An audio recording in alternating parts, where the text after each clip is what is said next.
Olá, morada acadêmica. Estamos mais uma vez na tentativa de conectar saberes, cultura e arte. Hoje viemos fazer um passeio por um dos mitos mais, eu diria, para nós psicólogos, mais valiosos, que é o mito de Psique. Para isso, eu estou usando o livro da Marina Massini, História dos Saberes Psicológicos, que tem aí lá na página 48, ela constrói, não é, um eixo estruturante para devagar aí sobre a questão da construção da voz interior e esse imperativo do conhece-te a ti mesmo, que é algo bastante promulgado, não é, na visão da psicologia. Temos na tela também esse mito que é, não é, muito conhecido, obviamente, aqui uma montagem. Mas o termo psique, né, não remonta a uma única origem. Os historiógrafos latinos, gregos, né, sempre estão, de alguma maneira, trazendo novidades sobre essa mítica, é uma mítica muito forte. Há um núcleo comum temático sobre isso, né, que é justamente a ideia de que psique vai surgir justamente de um questionamento sobre o sentido da vida e da existência. Então, os gregos, que são nossos, talvez, mais significativos pontos de origem, né, do pensamento ocidental, pelo menos eurocentricamente, né, eles, com vários mitos, eles interrogaram, não é, o sentido da vida e da própria existência humana.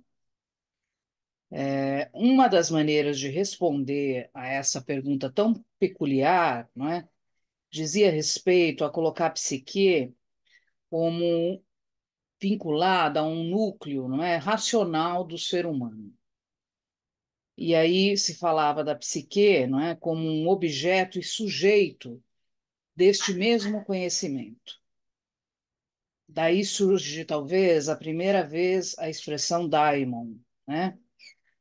E a psique, então, impulsionando esse humano a conhecer o mundo como a ti mesmo, né? O conhece-te a ti mesmo, perspassando o conhecimento do mundo, né?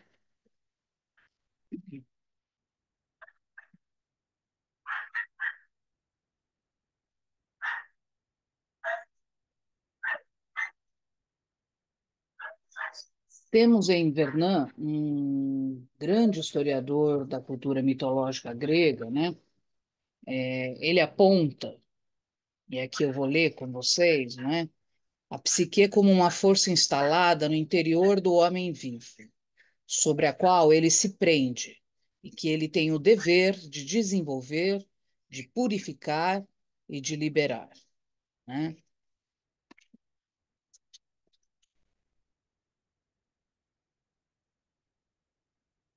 Ele diz que a psique é um elemento estranho à vida terrestre. É como se esse daimon, não é, ele pertencesse a uma outra dimensão que estivesse em exílio, muito aparentado ao que a gente poderia chamar de divino e sagrado, né? Quase uma força, né, misteriosa, sobrenatural, né? Então, ao mesmo tempo que esse daimon, ao ser incorporado no corpo humano, né, ele adquire uma realidade objetiva, ele também passa a ser vivido, não é, como uma experiência extremamente íntima e que vai constituindo aquilo que depois chamaremos de uma edificação do eu, né? Ou mais tarde, o self, né?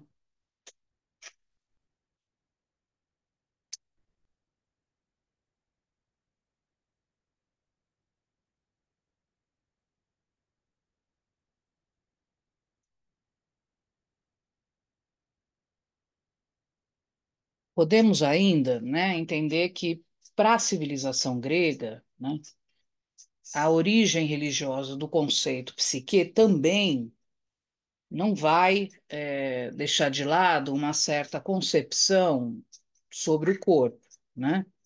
Então a gente pode entender que, de certo modo, né, ao valorizar o daimon, que faria então e reviveria esse espírito humano, né, o corpo passa a ser quase um invólucro dessa alma e, portanto, teria que ser controlado.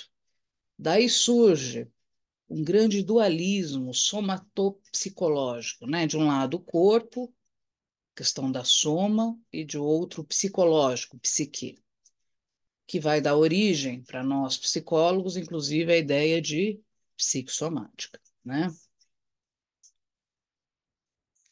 Seria então com Daimon como um sopro vital, um elan vital, que nós, humanos, desenvolveríamos a singularidade, né, que ultrapassaria, inclusive, o aspecto individual, surgindo então essa ideia de uma força vital, de um elan vital que nos jogaria, nos prenderia, nos conectaria uns aos outros.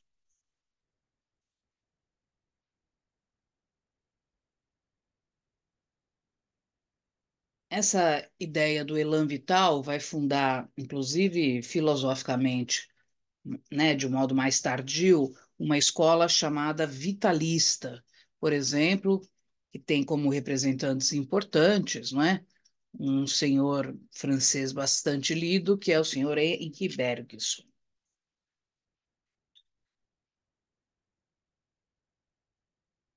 A psique nunca deixou de ser estudada, né? Até hoje, vários autores se dedicam a compreender, desde os gregos, como essa força, né? Como esse mito, como essa instância do sagrado fundou, não é, esse imaginário arcaico que nos atinge até hoje, constituindo e nominando uma ciência como a psicologia, né? O que de fato se compreende é que hoje, quando falamos de psique, chegamos, na verdade, a duas grandes semânticas. De um lado, a psique como um princípio vital, né, que tem uma ligação e uma proteção de um corpo, e de outro, né, a psique como um princípio, um elan vital que tem total liberdade, uma força de magnânima, né, de magnânima medida que teria a ver com a sobrevivência da espécie humana. Por exemplo, em Homero, né, o termo psique era indicado sempre quando se queria se referir à liberdade da alma, né, que vai deixar então o próprio corpo para fazer aquela jornada para Hades, né?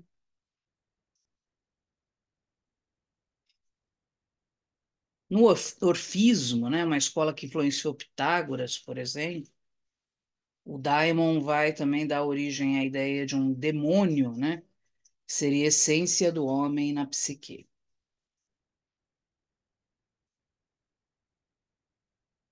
Depois, com os físicos pré-socráticos, né, que vão olhar as físicas, né, os fenômenos da natureza, como Tales de Mileto, entre tantos outros, a psique, de alguma maneira, vai ser vinculada a um princípio unitário que se dividiria em quatro grandes elementos, ou forças: a água, o ar, a terra e o fogo. Heráclito, não é? Vai ser um dos primeiros pensadores, por exemplo, a estabelecer uma relação e também uma diferenciação entre psique e logos. De um lado, a psique muito mais vinculada à alma, e do outro, logos muito mais vinculado a uma dialogia racional.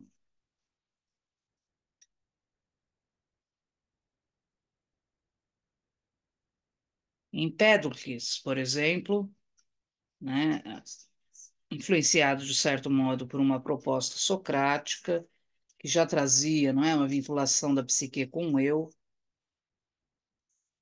vai se falar de uma certa personalidade própria,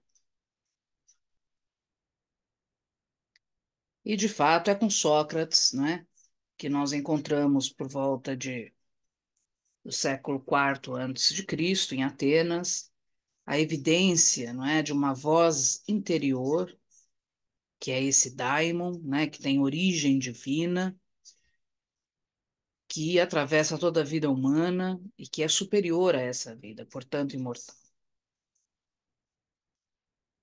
Esse daimon, né, esse sopro vital, ele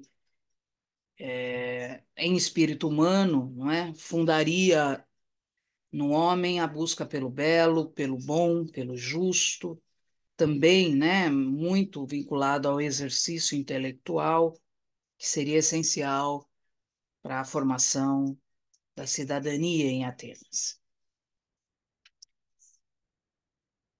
Portanto, para Sócrates, né, o daimon e essa voz interior, a alma, a psique, geraria a interioridade de cada um de nós. A verdade estaria nela. Daí vem, não é, uma das grandes expressões socráticas, a exigência de conhecer-te a ti mesmo, né? Como justamente essa volta, não é, à escuta de uma voz interior para que pudesse seguir, né, o destino, a vida até o seu fim. E geralmente se conhece a ti mesmo, se exercia através de uma atividade intelectual, mas também numa consulta a Delfos, ou aos templos, que naquela época eram bastante comuns, né, e muito consagrados. A esta busca por essa captação dessa voz interior já se chamava de introspecção na visão socrática.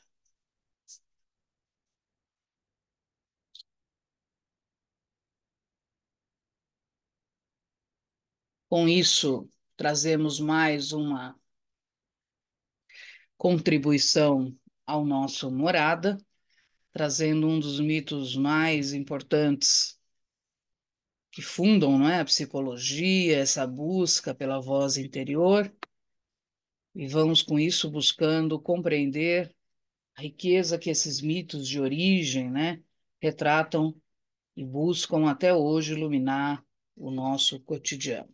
Volte sempre, Morada Acadêmica, o lugar onde os saberes se encontram.